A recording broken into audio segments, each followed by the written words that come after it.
Welcome, ladies and gentlemen, to episode 34 of the French Fox podcast. After hours tonight. There's a little bit of a story behind it. We can get into that in a second. But today we have Dylan. Hey, guys. And I'm Augie. And we have Ben. What's up, guys? And we have Noah. Ooh, what's going on, guys? And we have Will. Hey guys! Hey guys, it's me, Will. You were doing OG Will, and I was doing new generation Will. Hey guys, me, Will. I'm here to do the podcast. Well, I just spent so long trying to like rile up my Kermit voice, and then I realized I never had a Kermit voice. What Kermit voice? That was the Will voice. Oh, I'm sorry, I've been confused. All right, let's get into it. Roll the intro. French fries. French fries. Yeah. French fries. Yeah. French fries. Podcast. Since we last spoke, even in the dark of the night, the intro still gets me. But now it's time for between two intros. Oh yeah, but we don't have Ben Gabadabakis. Ben Gabadabakis. Do you want to take this one, Dylan? Yeah. Okay. All right. What does he do? He like gives a piece of advice. Oh.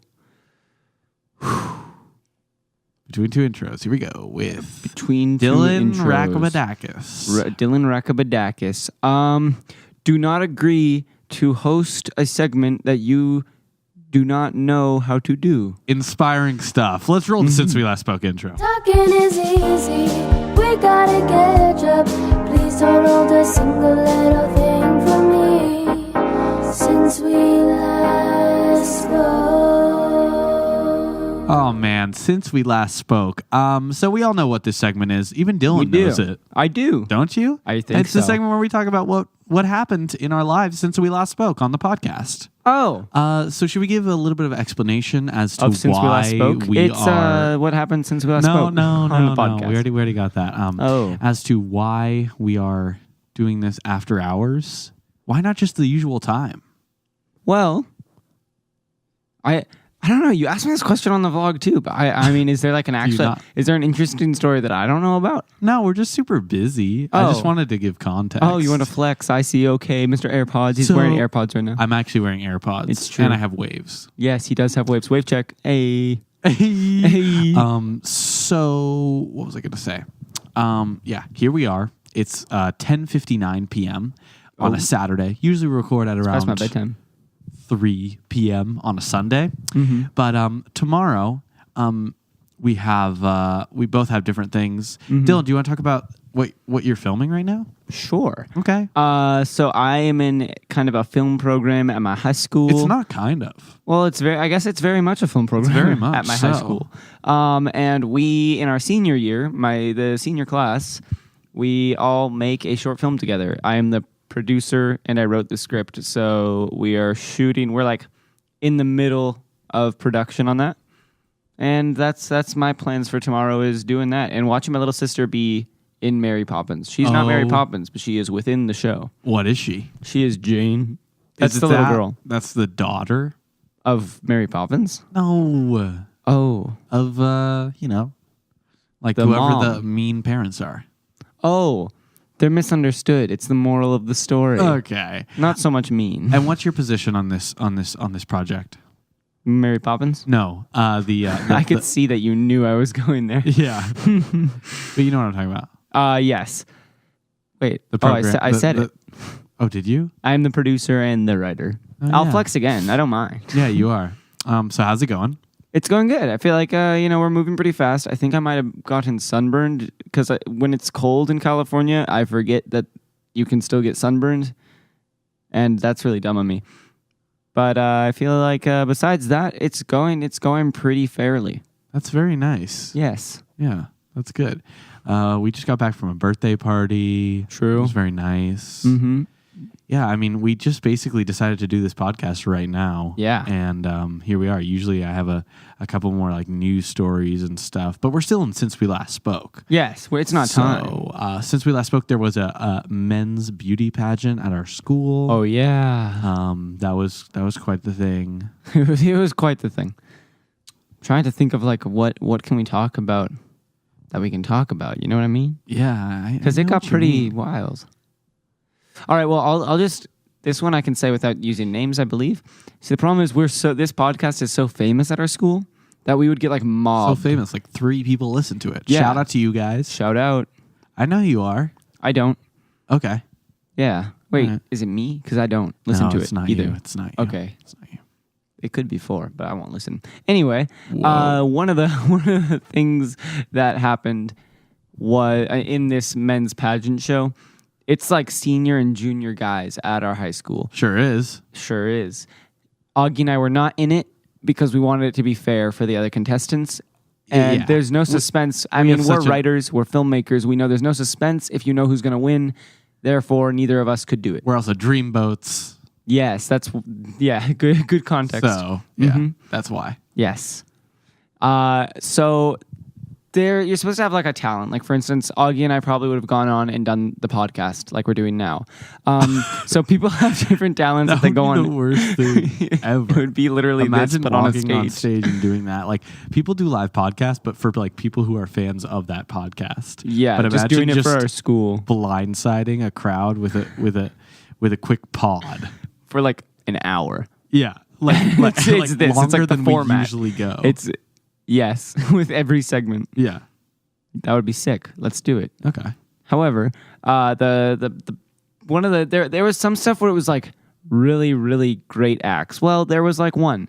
However, someone came out on stage, and I guess what we've heard now from some friends is that this is not what was originally intended for his talent act.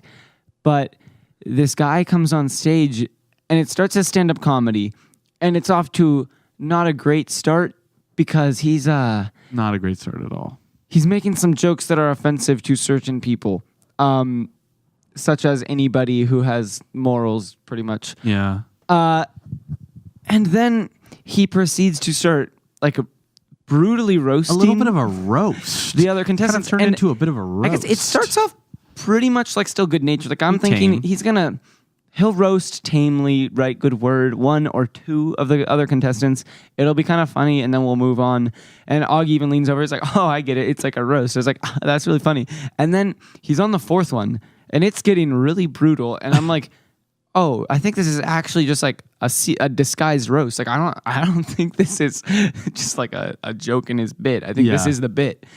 And I was right, and he got booted from the He stage. kind of got like, you know, when the like cane comes on and Yep. like takes the person off the stage. And he was- That's like literally what happened. but like a little bit more aggressively. Like he wasn't dragged off, but it was everything but that. Like the Yeah. host came on, they were walking him off, like arm on his Like, shoulder, okay, and he's still yeah, talking into the mic. He's trying to all finish right. a The mic, roast. like, cuts Yeah, out. he cuts out halfway through. He starts yelling, like not like angrily, just really trying to get this last joke out. And the audience is not laughing. We're all very disturbed. Yeah.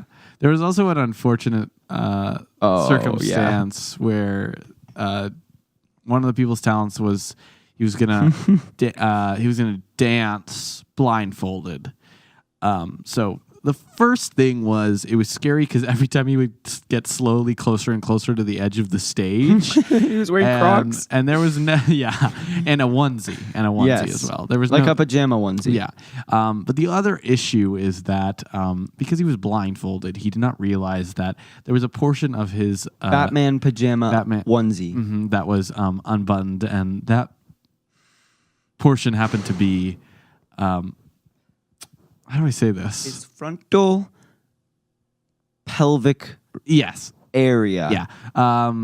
So it was just kind of the suspense of feeling like we were going to see something that we did not want to see. And he had designed this act so the dance moves started small and got bigger and bigger, and he got closer to the edge. Yeah, they turned to be very acrobatic, which did not work to his favor. And people knew with this malfunction, with this wardrobe malfunction. And people knew him because, it's our high school, so that's kind of part of the fun is the people on stage.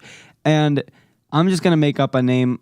It was John, we'll say. John. You just start hearing as people start to realize at first, they're like, okay, maybe it's part of the act. And you realize it's not part of the act.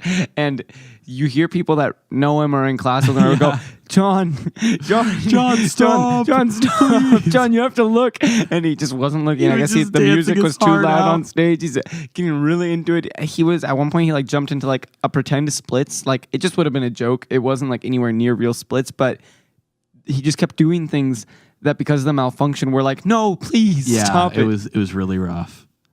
Yeah. But it was funny. It was. I mean, I hear he came pretty close to winning, probably because of that.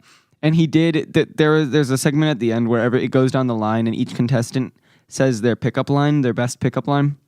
And instead of saying a pickup line, it gets to him and he just goes, I would like to apologize for my wardrobe malfunction. And he said it so dead serious. I forgot about that. It was just oh. I forgot about that. Yeah, that is funny. So speaking of senior boys, we're seniors. We're applying to colleges. Actually, we're done applying. Now we're just waiting for decisions. Yes. We've heard back from some, still waiting on some. Mm-hmm.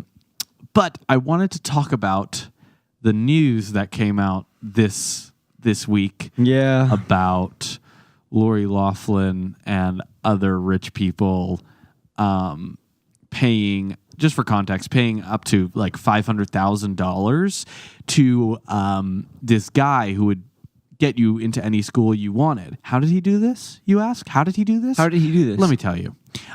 So he had a network of coaches in different schools, not just random schools, Ivy League schools and high-ranking schools like USC, and if not USC, then UCLA and Ivy Leagues the big ones.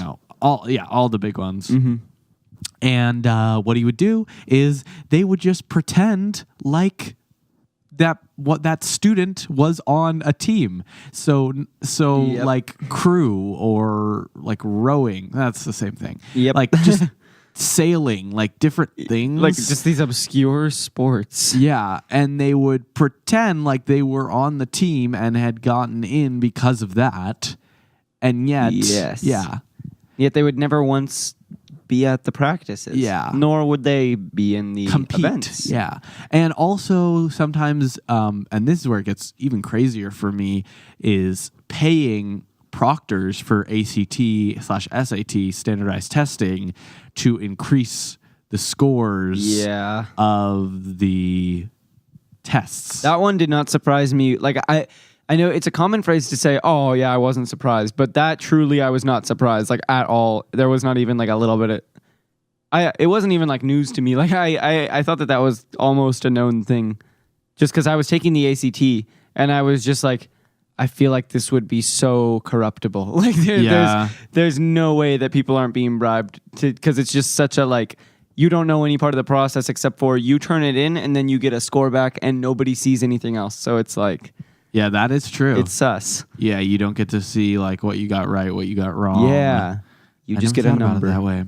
But yeah, it's crazy. And so, is it an FBI investigation or something? Oh, I don't know. Some I big haven't looked that far investigation into it. is happening on it, and it's just crazy. It's not surprising that rich people are using their wealth to get their kids whatever they want, but it's just... It's crazy that they got caught in a way that was so stupid. Yeah. Because you think about how many rich people, and honestly, well, no, probably only rich people. I was going to try and diversify it, but I feel like this is a situation in which it's a very specific group of people that can. But I'm sure there's a lot that are getting away with it because they're just a little smarter about how they're doing it. There's... For sure. I'm sitting here right now and I'm just instantly able to come up with a few ways that are so much simpler. Give for them instance, to me.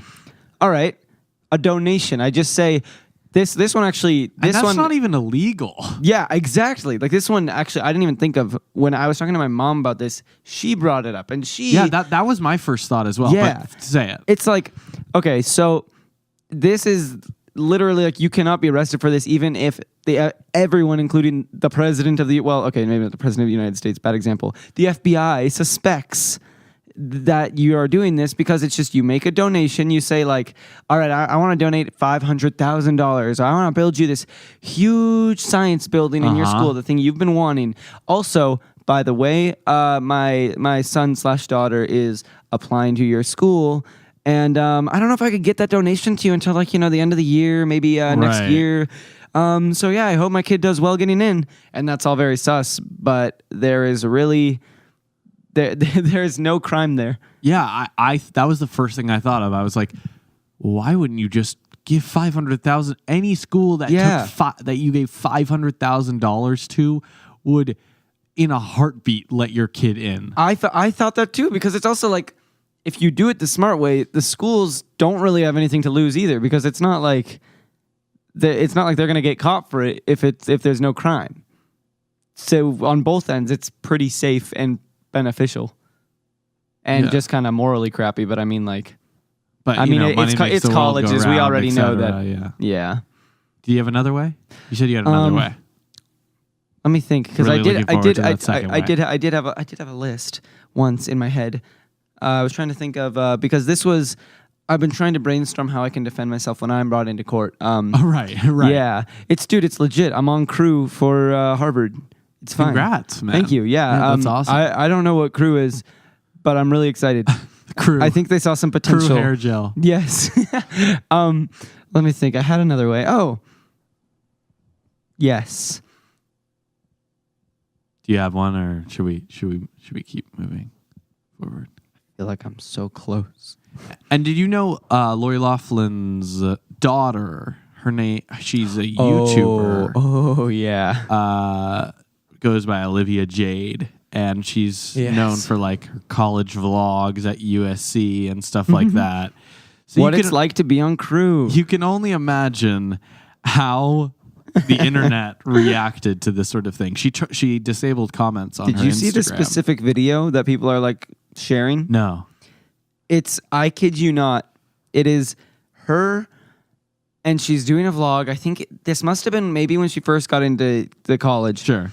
And I kid you not, it's like I could not manufacture this better if I wanted to. It's so great in a way that's so terrible for her. But she's just saying like, so if you don't know, I'm going to college, and I just don't know how I'm going to balance it because I have all my companies, internationally. I have a lot of work I have to do. I got to run my businesses. So I don't know how I'm going to balance it. I'm going to talk to the dean when I get there. And mainly, I'm not really going to school to do like the academics. I don't really care about that stuff. I'm really excited for the parties. I think that's really like, that's why you go to college, right? For the parties. Like, I kid you not. I think I just got pretty close to exactly what she says. That's brutal. It's pretty insane. That is hilarious. It made me really mad until I remembered why I found the video, because she is now in some trouble with that. I don't know if the colleges have responded of like what they're gonna do with the students. Feels like pretty simple. Like they didn't actually get in. So, but will they? I don't know if they'll actually rescind their. Maybe they should start actually like rowing crew. And if they get good enough, they can actually get in for crew. Well, that's not going to happen. No, they would have to do work to do that. They don't want to do that. But yeah, they're. I mean, we all know there's so much corruption in all of the college stuff, like standardized testing, like paying for like the college board who gives out the SAT and gives out all the AP tests is just like makes so much money a year. Yeah. It's all about the business, and it's all just so. It blows my mind. I was thinking about this the other day, how much they've been able to get away with, the colleges, in terms of how much colleges cost now. And this is talked about a lot, but because they almost have a monopoly now, the good colleges, on like good education and an impressive degree. So everything else aside, just the money alone, if you think about what you're actually paying for, like what do you get? You get classes, you might get impressive instructors, you get connections, which is hard to value, but you can still like put like a range on it compared to other schools. Right. You get your like living and not The food because you have college to pay for the food. experience. You get the experience, yes. The college a social experience. hub. So it's like almost like paying for a hotel plus classes. It would be expensive, but no way would it be like this is gonna be kind of like a shot in the dark because I don't remember exactly. But I feel like USC is like $80,000 a year or something like that. Between 70 and 80 Yeah. for sure, yeah. And that is not extraordinary for those big colleges. No. And that is insane. Like, it's insane how much profit they must be making, or even just how much money students are paying out of desperation to try and get those degrees that society says you need. When like you are paying so much more than what you're getting. Just think about every application to USC. That's $100. Yeah, which by the way, why? I'm submitting it over the computer. What process is there that requires them to spend money that I have to reimburse? Yeah, see, I go back and forth with that because it's like it's on one hand it's to make sure like you're serious about applying to the school, but on the other hand, like what if like that is like a barrier for some people that are serious, but I guess you can get it waived. Well, but also, you can get it waived. I mean, my whole thing with all of the college things, though, I have a lot of whole things, first of all. But whenever I'm thinking about that, yes, a plethora.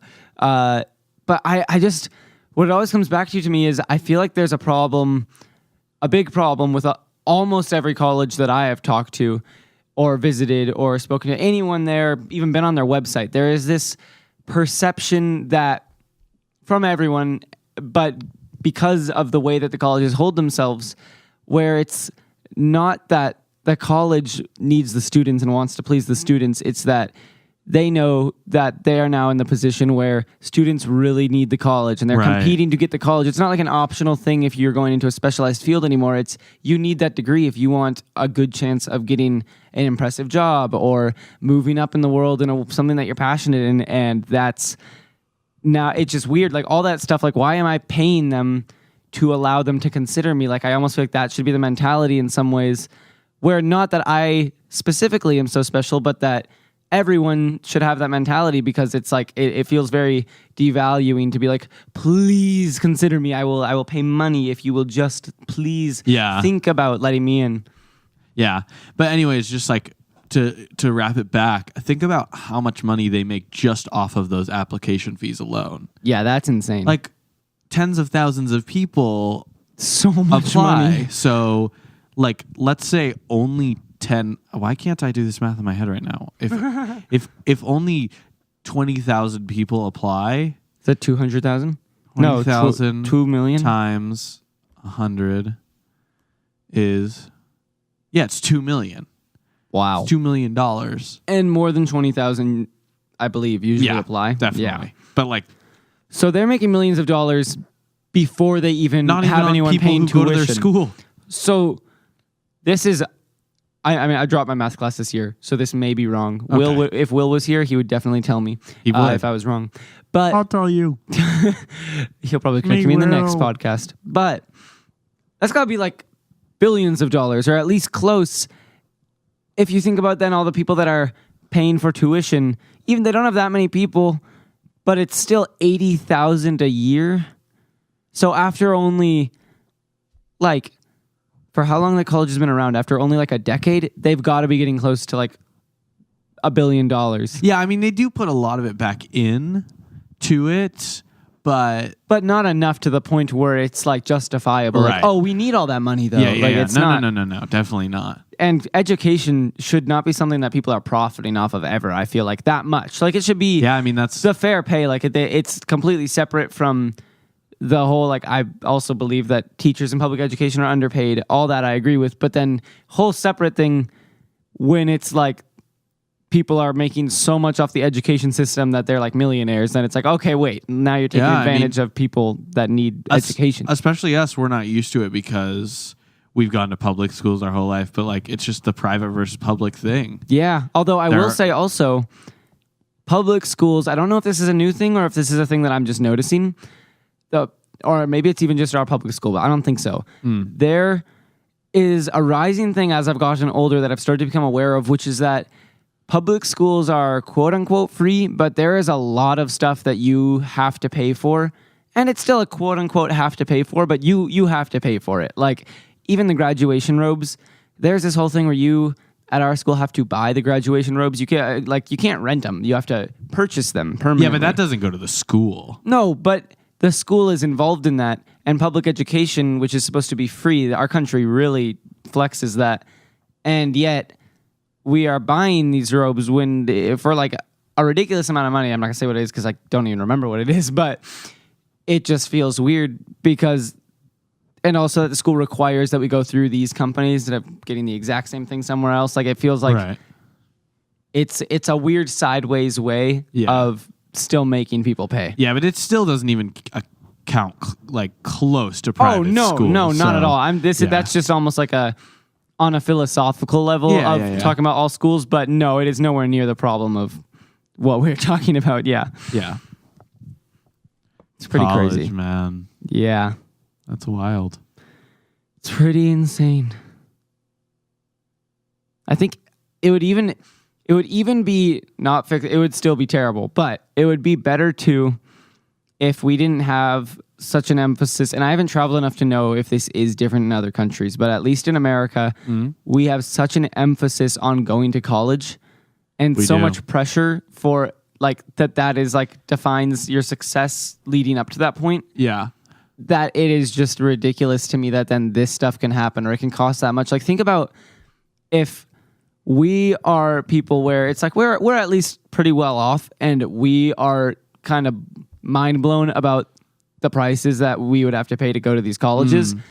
Imagine if you're one of those underprivileged people that, again, America likes to flex so much that is like, you can do anything. You have all the opportunities are available. It's like you will like that is where the loans really would kill people because they want to go. If they get in, they want to go because I would say usually because that's where you can get the degree. That's where you can like, you would think that's where you could then start to actually really climb up in the world, but you would have to make so much money so fast to pay off those loans ever. Like it's, everybody talks about it, but it's just a problem in that I think everybody talks about it and it's not an easy fix. So it's not really getting fixed that I can see. No, you're right. You are right, my brethren. Brother. You ever watch Brother Bear? I don't remember it, but I have. Like, I have watched it, but I don't remember it enough. I just remember the two Canadian Mice. Mice? You ever read of Mice and Men? That's a great book. It is. Had to read it for school, but then I was like, oh, it's actually good though. That's always nice when you read a book for school and it's good. But Dylan is a much bigger reader than I am. Yes, I haven't had much time lately, which makes me sad, but I do it when I can. I was thinking about trying to read a Game of Thrones book. What do you think? Oh, you totally should. It's hard for like 2 or 3 chapters, maybe, if you don't read a lot. Chapter? I don't remember. They're pretty long, but it's like that's it's not that they're not well written. It's if you don't read a lot and if you're trying to find time. Yeah. But really, it's like you just have to commit to the fact that this isn't a book where it's like, and in a few weeks I'm going to be done reading it. If you just like read it a little bit all the time, it's almost like watching the show. Like you're getting like an episode per chapter almost. They are so good. Like they're so well written. Yeah, I was thinking about it. But it's a big commitment, so I don't know. It kind of is, yeah. That's what I said about Game of Thrones before I watched it. True. Welcome to the Game of Thrones podcast. Really excited to have you guys here. Hey. Yeah, I feel like there's not enough Game of Thrones podcasts on the market. Yeah, nobody talks about it. Yeah, nobody talks about it. We want to spread awareness for this little show. Should we start a Barry podcast? Oh my God, yeah. Barry recap? Dude, Barry is really good. Barry recap? Barry, yes. A Barry cap. Mine's better. America. Recap. That would be a good. That would be a good name for a political podcast. America? No, Americap. Like recap? What's cap? Oh, America. Oh, so like let's recap America. Let's recap like what happened this week in 1600. No, in politics. Yes, 1600. Like it's like since we last spoke, but we last. Oh, I thought that something would come to me by the time I reached the end of it, but the song was too fast. Since we last spoke. Nope, it's not gonna come. Okay. Wait. Do you hear that? Oh my god. Could it be? It's coming. It's the crew team. It's coming. Yes. No, They're learning. I don't think it's the crew team. You're right. It's different. Hop on board. It's a recommendation railroad. That I just for context on that intro, Noah just sent it like one time, like a Saturday night. Noah sent that. No context. in our French Fox group chat. If you want to be in the French Fox group chat, donate $500,000 and we can get you in there. But anyways, he sent it and he was like, "Guys, I tried to make a recommendation railroad intro, but it just turned into something that fuels nightmares." And then I listened to it and it was one of the greatest things I've ever heard. Yes. But it definitely does fuel nightmares. It's just worth it. It's like I have nightmares, but then my days are so dreamlike now that it's all right. That's so philosophical. Indeed. Do you want to start recommendation railroad? I know what I'm going to say. Do you want me to take it away? Yeah, you start. Okay. So I've been watching a lot of The Sopranos. But guess what? That's not my recommendation railroad. Oh my God, that's a turn. I've been looking for a more happy show this past week.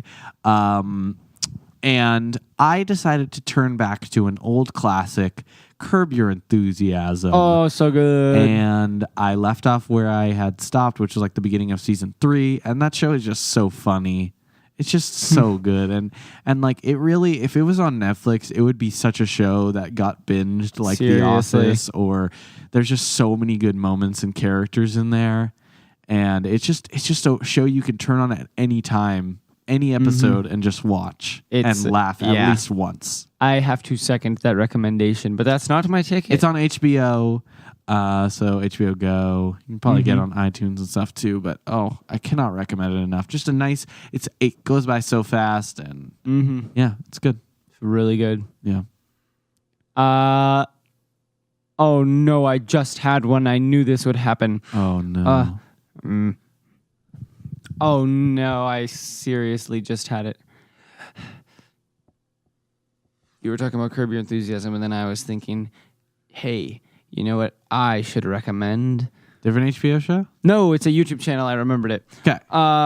Subscribe to PewDiePie. Yep. Is he still head of T-Series? Yeah. Oh, yeah. He is. We're going to win. No, I was going to say, so there's this guy that a friend at school actually showed me. Shoutout. He doesn't listen to the podcast, though, so he'll never know. But his name is Patrick H. Willems. And no, it's not someone related to me. My last name is Williams, different. I hope you can't find me with just that. But Patrick H. Willems is really, really good on YouTube. If you're into anything movie, TV show, script writing related, or even not, I think it would still be entertaining. Hard for me to say. But he does those video essays that a lot of people do on YouTube, but he just does them really well. He's not super big yet, but he's just really good at, he does skits too, but his main attraction is he has like things like where he defends the style of Michael Bay and says that it's like super artistic, or he says that Fast and Furious is the best franchise, where it sounds really dumb, so you click on it to be like, I'm gonna disagree with him, and then you finish the video and you're like, oh, and it's just like, whether or not you agree, it's just interesting. It's like, they're good points either way. So I like it because I feel like a lot of video essay YouTubers just kind of like to talk and throw graphics up, but nice. he actually has like very, very interesting points sometimes. So, I'm definitely going to check that out. yeah, he's good. Give the name one more time. Patrick H. Willems. Look him up on YouTube. Curb Your Enthusiasm on HBO. That's the recommendation. The train is leaving the station. It's practically midnight around these parts. I mean, thank you for sticking around. This wasn't a conventional episode of the French Fox podcast, No. but we appreciate your support nonetheless. Even more so on this one. Even more. Because you stuck around for this weirdo episode. Yeah. You know where we're at French Fox Prod. You know Happy it comes St. out Patrick's every Day. Thursday. And Office Hours, our weekly vlog, every Sunday. Fun stuff on there. Most recent one is, I just edited it today. but I can't think of what it was. It's really funny. Will does something funny for sure. That's like everyone. Yeah. Anyways, go check Dylan it looks out. great. We do fun stuff on there. Mhm. And more stuff coming to French Fox soon. This has been Dylan. Bye, guys. And I am Augie. I'm literally falling asleep at Yeah. this table. I feel the same way. Tilting down. And I am going to be asleep soon. Yes. And have a good rest of your day, night, morning, afternoon. Year. Life. Exactly. Thanks, everybody, for listening. We'll see you next time. Bye. Bye. After hours. Dee, dee, dee, dee, dee, dee.